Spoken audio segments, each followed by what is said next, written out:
Ngimshaye. Chaye. Sasa sivuka sejimini kusasa. Limo. Uthi ngimshaye? Umgini.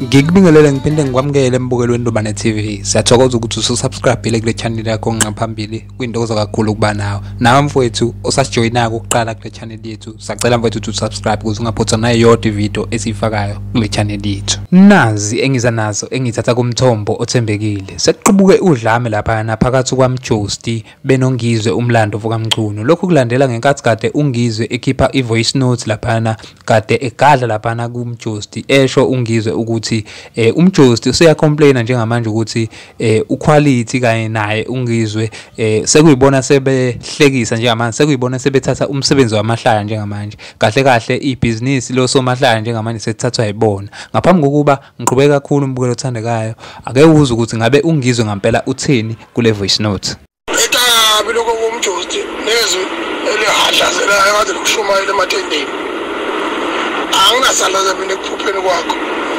Ade complain lapha ukuthi angazi mina no quality sithatha umsebenzi wabo laba abafana laba abane business lokuhlekisa ukuthi mina ubani lo ubani uthatha kanjani umsebenzi wabo mina ngibusiness mina aze ngiphoqe mina ukuthi bahleke izinto engizenzayo neswe ngikhuluma ngisho ngabo ukuthi mina abagigitheka mina nginendaba msho angayeka namhlanje ukuhleka manje uMjosti lona ngendlela nangqondo ngayo ngizokuthula isiqedu lapha kwenye ingoma elanda amakhehla bakithi enkosi ehola impesheni lapho uthi uyavanda kanti ke akucinanga lapho umbukelweni Ndobane TV ngoba ke uMjosti naye uye wabuya wayifaka zonke kungizwe ngaphambi kokuba ngize ngiqhubeka kakhulu ngize ngigeqa amagula ake uze ukuthi ngabe utheni lapha uMjosti bese ngicela ukuthi uyokhomenta lapha kwi-comment section ushiye uvo lwakho ukuthi ngabe lempi lena uyibona i-right yini ubona ku-right yini ukuthi lezi insizwa igadlane kanjena ake siye lapha kwi-comment section ngesizwe khona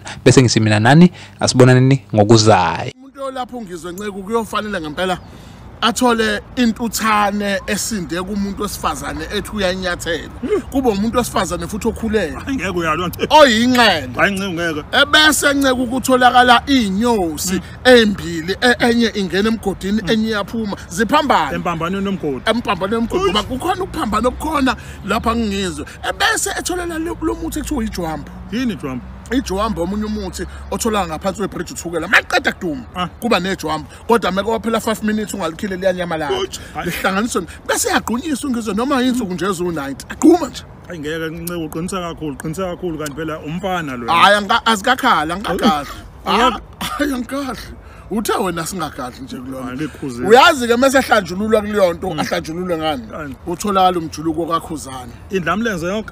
Kodwa ngawuceli amlinde ngalesikhathi eqeda kuphuma estage kade perform bese efuna lejuluke lekho Phela umjuluko wendlamlenze ufana nomjuluko webhubesi phela. Ngiyamdabukela nceke uma kwathatha umjuluko wrong yeyi angiphathi mengalahle la kuba vele xosha umjuluko kaSigwebo setapa Nje uSigwebo setapa empilingana nje angafanya time isithu phela lo muntu.